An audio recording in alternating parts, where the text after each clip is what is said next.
Je vais vous parler d'architecture, de façon générale, appliquée au front-end. Spoiler déjà, l'architecture c'est un sujet qui est super large, qui est très subjectif, donc bien évidemment vous n'allez pas forcément être d'accord, et bien évidemment je n'ai pas avoir le temps de parler de tout. Donc voilà, je vais donner quelques exemples concrets. En gros, il y a une partie un peu théorique, une partie un peu pratique. Moi c'est Charlie, je travaille chez Algolia, sur la partie intégrée Algolia à l'écosystème Shopify, donc qui est un SaaS e-commerce qui est pas mal connu. Et Algolia, c'est un moteur de recherche en SaaS. Voilà, très rapidement. Petite auto-promo rapide, j'écris avec des amis sur un blog qui s'appelle Honest Engineering sur des sujets un peu plus software engineering web en général, donc il y a un peu de tout, aussi bien que de la crypto, que du GraphQL, que du Elixir, etc. Et sinon, j'écris pas mal sur Medium, notamment beaucoup sur TypeScript et sur GraphQL. Voilà, même si on ne parlera pas de GraphQL aujourd'hui. Déjà, fun fact, donc il se trouve que HTML a 26 ans, CSS en a 22 et JavaScript en a 23. Pourquoi je dis ça ? Pour une introduction. Donc moi j'ai commencé à apprendre JavaScript il y a 14 ans et à l'époque JavaScript c'était principalement jQuery et Prototype. Alors, je ne sais pas si vous connaissez Prototype, c'était une genre de lib un peu à la Rails, créé par la communauté Rails pour faire du JavaScript. Et globalement, il y a 14-10 ans, JavaScript c'était juste une façon un peu cool de faire du Flash portable, de faire des animations et ça se résumait un peu à ça. Donc pourquoi je parle de ça ? En gros, donc c'est pas sorti d'une étude, c'est juste une observation que j'ai faite et que je trouve sympa pour parler des différentes révolutions et l'évolution du web. Et là on va l'appliquer plus au JavaScript. Pour moi le web est passé en 3 ères différentes.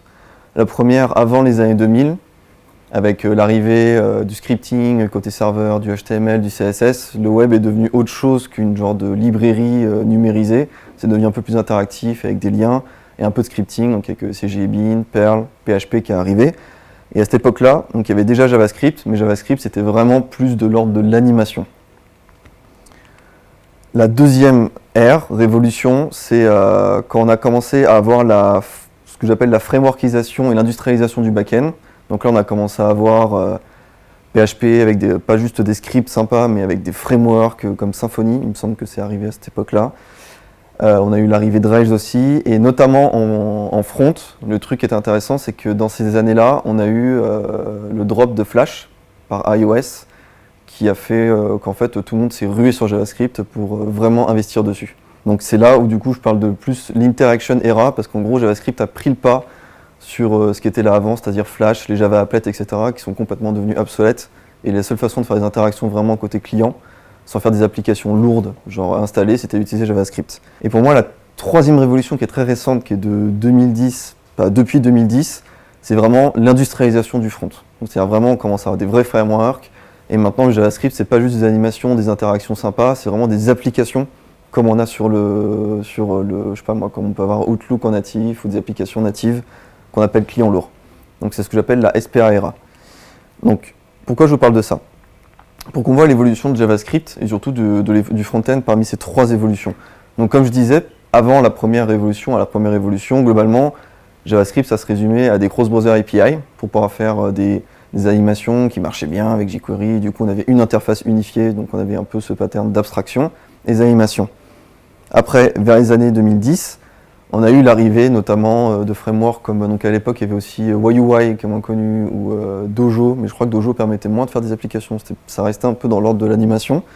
Et surtout on avait Backbone. Backbone quand c'est arrivé c'était vraiment le truc genre trop cool, waouh, on peut un peu structurer nos applications. Et là il y avait un peu justement le pattern MVP amené d'autres milieux du software engineering qui sont arrivés dans le front. On a commencé à avoir un pseudo state management avec Backbone, on peut avoir ce genre de composants qu'on avait un state, qui avait du rendering, on isolait un peu les choses, et on avait du templating. Bon, le templating existait déjà avant, mais c'est quand même vachement templating avec handlebar et surtout avec les templates Backbone. Et là récemment, du coup dans les années 2010, il me semble que c'est ça, hein, que React est devenu, surtout AngularJS est sorti, et du coup on a commencé à vraiment avoir des frameworks complets. Donc il y a eu, j'oublie pas aussi, quand ça s'appelle AmberJS, qui est un peu moins connu maintenant, mais qui est toujours existant et qui fait toujours un très bon boulot. Donc on a commencé à avoir des frameworks qui faisaient autre chose que l'interaction, qui faisaient vraiment de l'application. Donc il y avait vraiment, et ça a été notamment pas mal inspiré avec les specs de Web Components, ce genre de choses. Donc on avait une vraie séparation des concerns, donc avec des contrôleurs qui font des choses très très bien. On sépare bien nos applications en différents domaines, etc.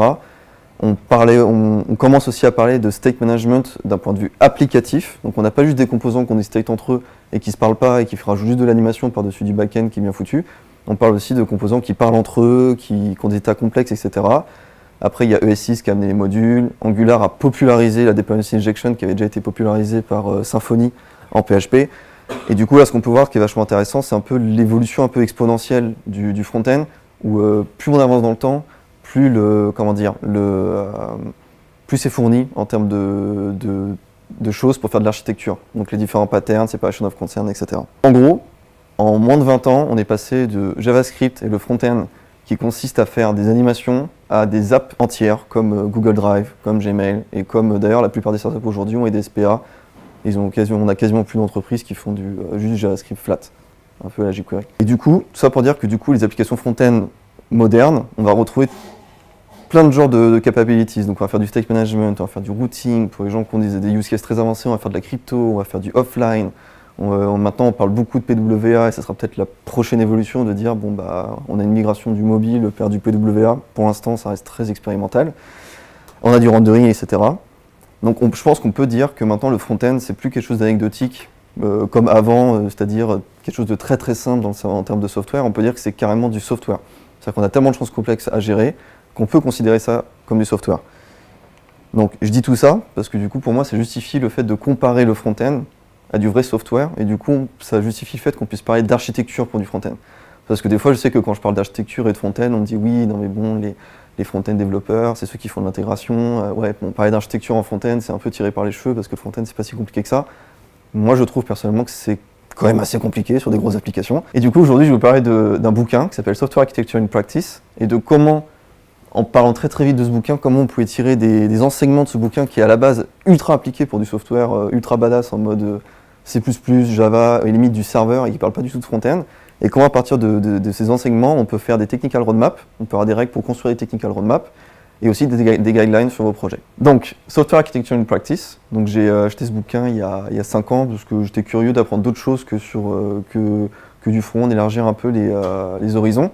Et globalement, c'est un bouquin qui vous explique des trucs très très très haut level, en vous donnant des exemples tout le temps. Mais il se trouve que les exemples, c'est que des exemples du genre, je sais pas moi, c'est quoi, ça va être par exemple, comment on va faire de la répartition call avec une base de données qui est active, une qui n'est pas active, et comment on fait la balance automatiquement et tout. Du coup, c'est quand même très très très back-end et très très bas niveau. Et globalement, qu'est-ce que définit ce livre? Donc ce livre, en gros, il vous dit, donc là c'est un peu effrayant comme ça, mais globalement, une architecture, il y a dans ce qu'on appelle un standard ISO, c'est le ISO 25000 qui dit n'importe quel software, vous pouvez qualifier à quel point il est bien fait en suivant un ensemble de critères qu'on appelle des quality attributes.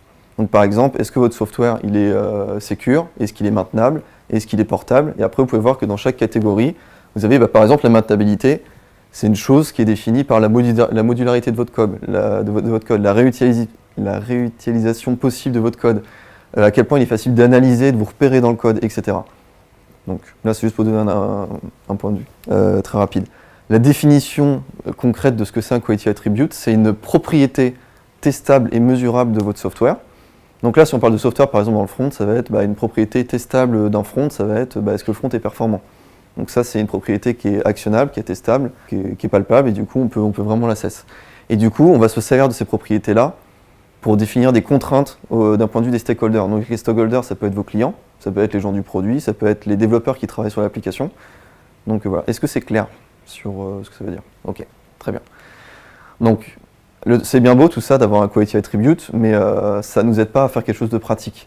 Le truc qui est cool dans ce bouquin, c'est qu'ils vous disent, du coup si vous voulez améliorer la modifiabilité de votre code, on a un ensemble de tactiques. Donc par exemple pour rendre du code plus modifiable, il y a des choses que par exemple qu'on connaît tous par exemple dans le front, c'est réduire la taille des modules. Donc pas réduire la taille des modules dans le sens le poids, mais réduire la taille des différentes parties de votre code, parce que si vous arrivez sur par exemple un fichier qui fait 5000 lignes, ça va être beaucoup plus long et beaucoup plus pénible de trouver où est la source du bug, surtout s'il y a plusieurs choses qui sont mélangées, qui font plusieurs choses en même temps, etc.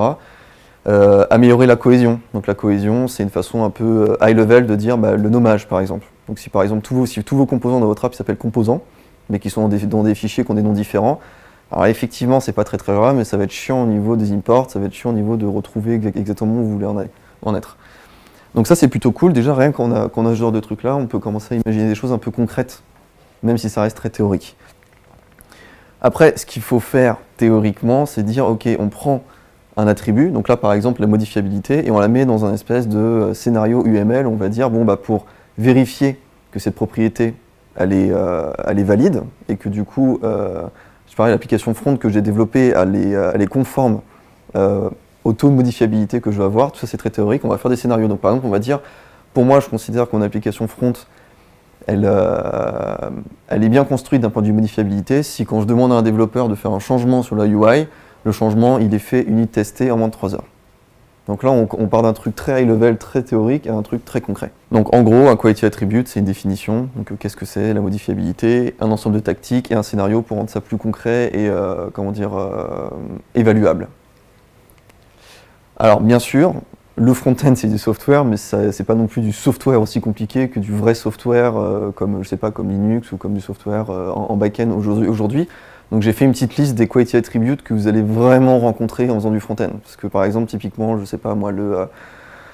la portabilité de votre code front-end, aujourd'hui c'est plus trop un sujet, sauf si vous faites du JavaScript qui est isomorphique, qui tourne à la fois en mobile et en front, etc. Là ça va être un problème, mais globalement, sur la plupart des applications, la portabilité, vous avez des trucs comme Babel qui fait déjà tout ça pour vous, quoi. Donc la modifiabilité, on peut traduire ça comme par exemple la capacité d'introduire des nouvelles features et de refactorer votre code.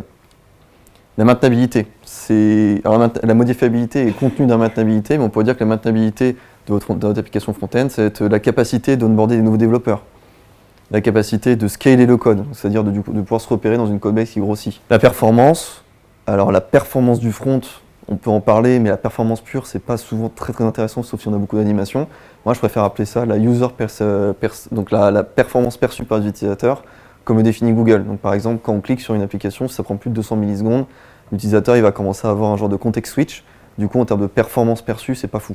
Donc ça peut être une façon d'interpréter ce que dit le bouquin. La portabilité, comme je vous disais, bon, aujourd'hui la compatibilité browser, c'est plus trop un sujet parce qu'on a des trucs qui font du PolyFi automatique avec Babel, qui nous mettent tout ce qu'il faut automatiquement. Ça peut être l'isomorphisme. Et la sécurité. Pour certaines boîtes qu'on besoin. Aujourd'hui, c'est encore un sujet. Quand on fait une application front, par exemple, qui est complètement isolée du back-end, qui ne partage pas de cookies, on va faire du JWT, donc on va quand même se retrouver dans des applications front à gérer de la donnée qui peut être sensible. Pourquoi pas cryptée côté client, mais dans tous les cas, on va gérer des sessions. Comment, à partir de ces quality attributes et de maintenant qu'on a compris à quoi ça correspond pour un front-end, on va rendre ça vraiment actionnable, on va pouvoir construire une technical roadmap et des guidelines pour son équipe, pour son projet. Donc déjà, on va soit prendre quelle est la dynamique de l'entreprise ou de l'équipe dans laquelle vous travaillez, ou sinon les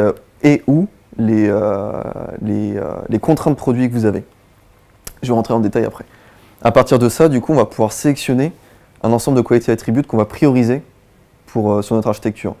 Donc, donc par exemple, je sais pas, on va dire que je sais pas, si vous avez une application dont le but c'est de crypter des mots de passe comme Dashlane en côté client, le truc numéro 1, ça va être la sécurité. Après, ça va être pourquoi pas la performance, parce qu'il faut que même s'il y a beaucoup de mots de passe, ça les décrypte assez vite. Et en dernier, ça va être la modifiabilité de votre code, parce qu'il faut quand même pouvoir rajouter des features dedans. Et du coup, à partir de ce subset de quality attributes, on va pouvoir construire une roadmap technique, et on va pouvoir construire des guidelines techniques. Donc là, c'est fin de la période théorique un peu relou. On va parler maintenant de trucs très concrets. Donc comment, si vous avez un projet, prioriser un ensemble de quality attributes pour vous aider à mieux prioriser ce que vous avez à faire dans votre travail, etc. Parce qu'on a tout le temps un backlog monstrueux et c'est dur de prioriser. Donc le premier que je proposais, c'était en fonction de la maturité de votre entreprise. Donc là, c'est pas un truc que j'ai pris sur internet, etc. C'est plus une espèce de gut feeling que j'ai et une théorie perso qui est que je considère que quand on est en mode garage, on peut se permettre. Alors, mode garage, ça sera en mode vous avez votre produit, il n'y a pas votre market fit. Donc en gros, c'est en train de faire un produit. Vous n'êtes pas sûr que les features que vous avez proposées, ça va être les bonnes. Donc potentiellement, votre produit va beaucoup changer et en plus, vous êtes dans une petite équipe. Donc globalement, le quality attribute numéro 1, ça va être la modifiabilité. Vous allez faire en sorte que votre code il soit facile à modifier. Et même si, par exemple, il n'est pas facile à maintenir parce qu'il n'est pas forcément bien écrit, c'est pas forcément un problème parce que en général, vous êtes tout seul à travailler dessus ou deux. Donc vous n'êtes pas dans des équipes de 10 personnes. Là où, par exemple, vous êtes dans une boîte, je sais pas, par exemple, pré-IPO, vous êtes dans une équipe de 50 développeurs, vous avez un produit qui est utilisé depuis des années, où globalement, les nouvelles features, elles touchent pas trop aux existantes et tout. Là, le truc principal, ça va être la maintenabilité parce que le but, c'est d'avoir un produit qui soit vachement stable, qui fonctionne bien et dans lequel vous allez pouvoir rajouter plein de développeurs pour pouvoir rajouter de nouvelles features. Donc je ne sais pas si ça vous paraît cohérent comme exemple. Après, voilà, c'est assez opinionated. Après, je vous disais, on peut aussi faire ce genre de contraintes en fonction des types de produits sur lesquels on travaille. Donc, par exemple, dans le passé, j'ai travaillé à Dashlane. Et Dashlane, c'est un gestionnaire de mots de passe, où tous les mots de passe sont décryptés côté client. Donc, tout en base de données est crypté. Les données qu'on reçoit via l'API sont cryptées. Et après, on décrypte côté client. Donc, c'est aussi valable en JavaScript, etc. Et le truc intéressant, c'est l'équipe dans laquelle je bossais. On faisait du JavaScript qui tournait aussi bien dans iOS, dans Android, dans Node, dans les extensions Chrome, dans les extensions Firefox, Safari, et dans des web workers. Donc du coup, on voit que là, en termes de code qui doit tourner à peu près partout et dans un truc un peu hostile, on se rend compte que du coup, c'est assez facile de se dire, bon, bah, number one, c'est sécurité. Ça, c'était le truc, par exemple, si on faisait passer une PR où il y avait ne serait-ce qu'un espèce de données qui pouvait leaker, c'était juste horrible, parce que pour la boîte, en termes d'image et puis en termes de sécurité, c'est pas bien. Après, la portabilité. Et après, la maintenabilité. Parce que de toute façon, la maintenabilité, c'est le truc, c'est comme la performance, c'est le truc où dès qu'on touche un peu à la maintenabilité, ça détériore forcément tous les autres aspects du software, parce que c'est super central. A contrario, donc avant de rejoindre Algolia, il y a 1 an, je bossais dans une startup qui s'appelle Align, qui est genre une plateforme freelance, etc., comme Malte ou, je sais pas moi, la crème de la crème, où là, du coup, on est plutôt sur un projet assez standard. C'est une web app, c'est une SPA, avec voilà, une grosse SPA, et on était 2 développeurs, donc du coup, la priorisation que j'ai fait, c'est bon, moi ce que je veux, c'est vu qu'on ne sait pas trop encore quelle feature on va faire vis-à-vis de la concurrence et tout, le produit va beaucoup changer, donc on va faire en sorte que le code soit facile à modifier, mais on commence à avoir un peu de traction, donc on va recruter des gens, du coup j'ai fait en sorte que le code soit facile à modifier, mais qu'on puisse quand même onboarder des gens sans que ça soit le bordel, donc typiquement que les variables soient bien nommées, qu'il y ait une bonne convention, etc. Et après la performance, parce que c'était quand même une SPA qui était assez grosse, avec plus de 300 composants React, avec du temps réel, etc.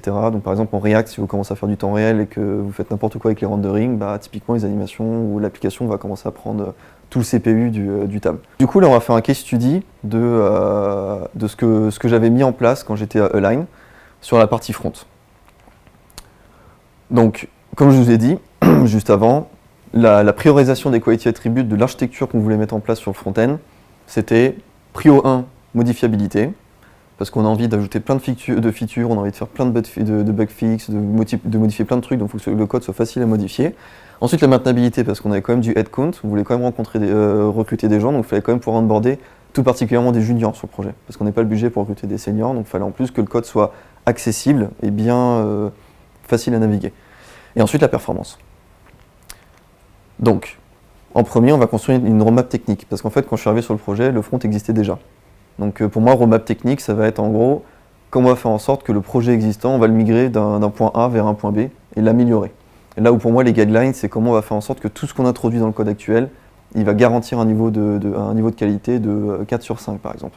Je ne sais pas si c'est clair, mais, il y aura des questions à la fin. Donc quand je suis arrivé, globalement, en gardant en tête le fait que je voulais que le code soit modifiable, maintenable et qu'on ait des bonnes performances perçues par l'utilisateur, j'ai commencé à prendre des notes. Et globalement, c'est un projet qui était en TypeScript partout, avec du React, et beaucoup de REST, et avec du Redux. Et du coup, j'ai fait, bon, déjà, on a des TypeScript avec des any partout, et du coup, les types se perdent n'importe où. Donc déjà, on va faire un truc, c'est qu'on va commencer à tout typer, on va passer en strict mode, et déjà, l'application, ce sera beaucoup plus simple de travailler dessus.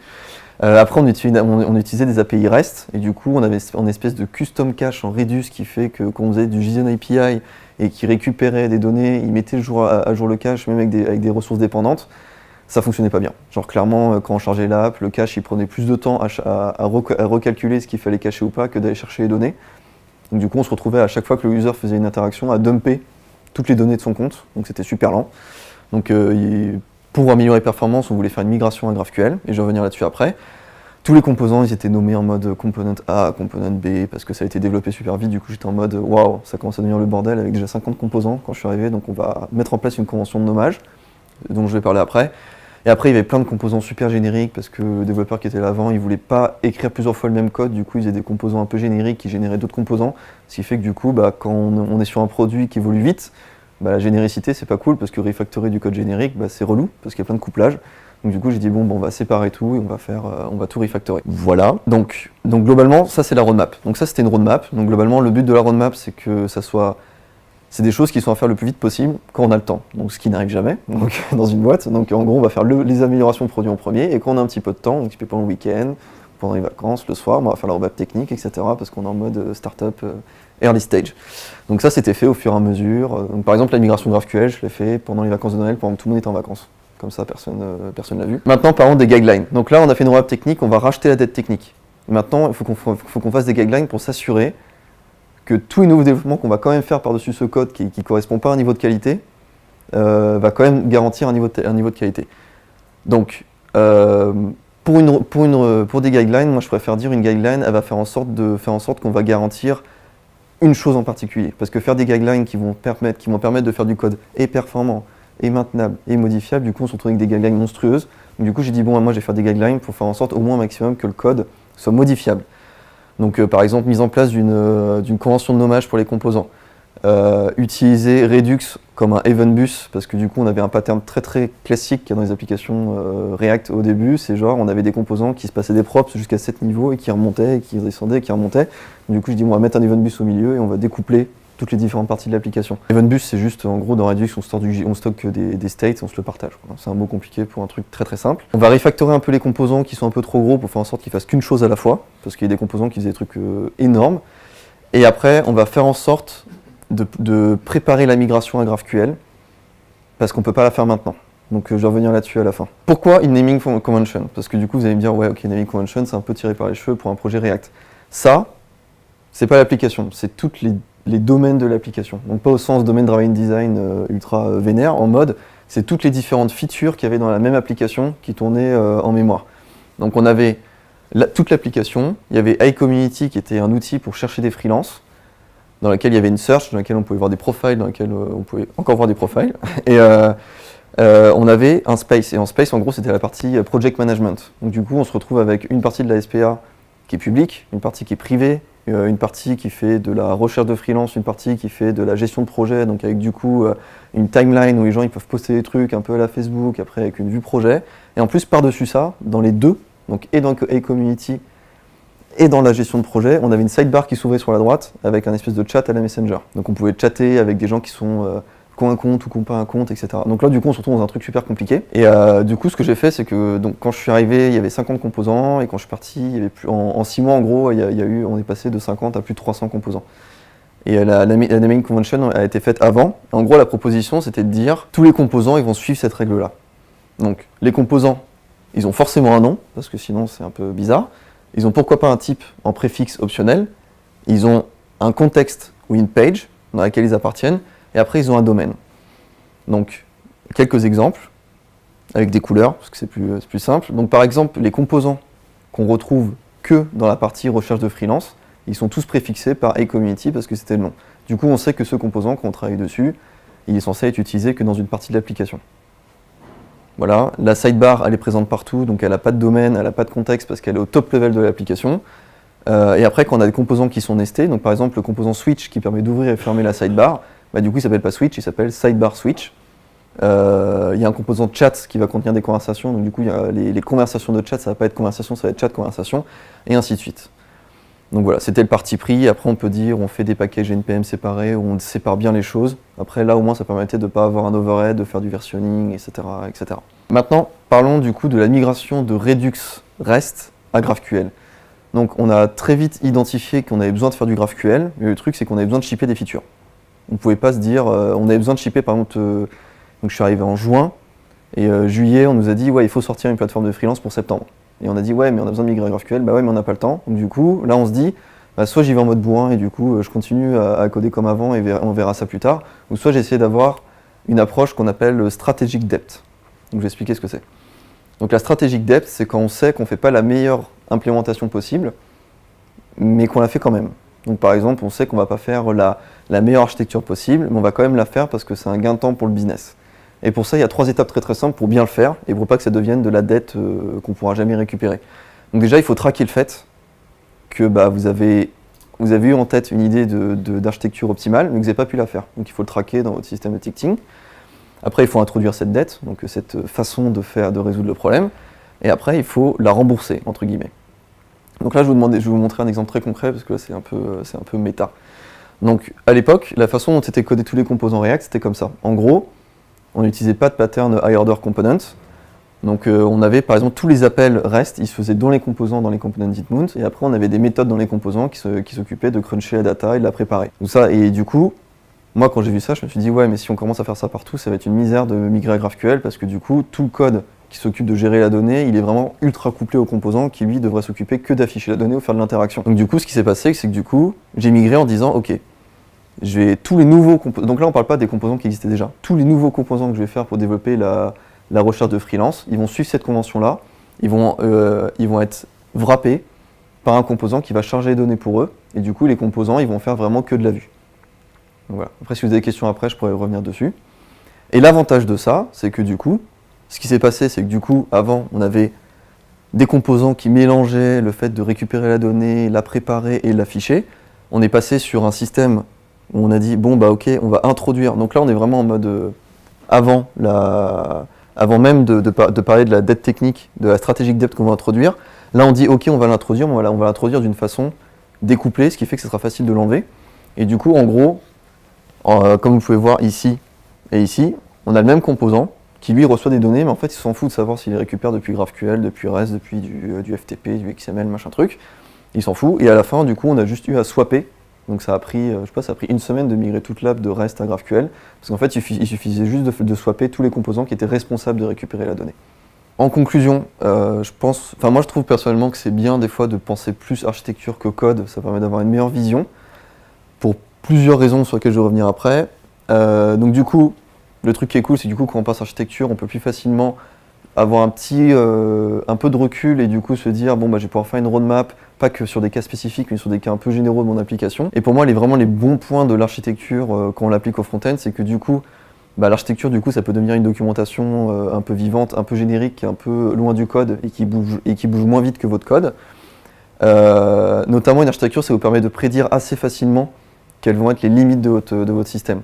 Si vous connaissez bien votre architecture, si vous connaissez bien par exemple à quel point il est facile de modifier votre code parce que vous savez, je ne sais pas si vous avez utilisé HOC ou pas, etc., ça va être plus facile de savoir s'il va être possible de modifier votre code parce que vous connaissez d'un point de vue générique comment se comporte votre application. Et surtout l'architecture, le truc qui est cool, c'est que c'est réutilisable. Si vous avez une architecture, une façon de faire une application bien spécifique, si vous changez de framework, vous partez pas avec rien. Vous partez avec la définition de votre produit, comment il doit se comporter, et aussi une façon dont vous voulez organiser votre application.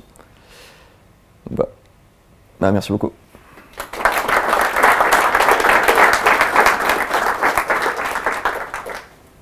La question c'était combien de temps ça a pris de migrer les composants qui étaient là avant la mise en place de cette architecture un peu découplée REST. C'était un peu une application en mode les composants qui récupèrent la route s'occupent de charger la donnée, ce qui fait que du coup il n'y a pas de composants en dessous qui chargent des données, donc en gros il n'y avait pas tant que ça qui récupéraient de la donnée, donc c'était pas trop compliqué. La question c'est est-ce qu'il y a des acteurs en termes de framework front qui essayent de pousser des façons d'architecturer les applications aujourd'hui comme on fait dans le software en général. De façon implicite oui, parce que c'est un peu ce qu'a introduit React par exemple, ou même Angular. Angular est beaucoup plus poussé en termes de patterns. Et c'est justement ce que les gens reprochent à Angular versus React, où React c'est un peu la liberté de faire ce qu'on veut, et d'architecturer comme on veut, là où Angular ils vont dire bon les gars, là il y a des directives, là il y a des trucs, là il y a des services, et du coup chaque code doit bien être à sa place parce qu'il y a des responsabilités bien définies. Donc il y a vraiment deux écoles. Après je pense que c'est particulièrement difficile sur la communauté JavaScript, qui est très attachée à sa liberté de parler de façon dont on devrait faire une application comme tout le monde. Donc tu as React qui le fait de façon ultra smooth et qui dit bon là les gars, utilisez des composants avec des classes partout et des states qu'on n'a pas besoin, je vous amène les hooks et vous allez voir que c'est cool de faire du fonctionnel parce qu'en fait le state dans 80% des cas vous n'en avez pas besoin. Et je pense que voilà, il y a deux façons de faire. Il y a Google qui va dire nous on est les champions du code vachement bien architecturé, etc. sur des très gros projets, donc nous on fait un framework front qui est super compliqué et qui vous oblige à faire plein de trucs, mais faites-nous confiance, ça va fonctionner. Il y a Facebook qui essaie de la jouer un petit peu plus moderne, un petit peu plus web, et d'être un peu plus proche de la communauté, et de dire nous, on vous oblige à faire des composants parce que de toute façon maintenant ça va être un standard, donc vous n'aurez pas le choix. Par contre après vous faites un peu ce que vous voulez sur la façon d'architecturer. Et après des initiatives de la communauté comme Redux, ça vient de là aussi, mais c'est un peu plus empirique. Empirique sur la communauté JavaScript, c'est plus en mode quand il y a beaucoup de gens qui vont avoir un problème d'architecture, du coup il y a des gens qui vont créer des frameworks pour résoudre ces problèmes-là et ça va se faire de cette façon-là, quoi.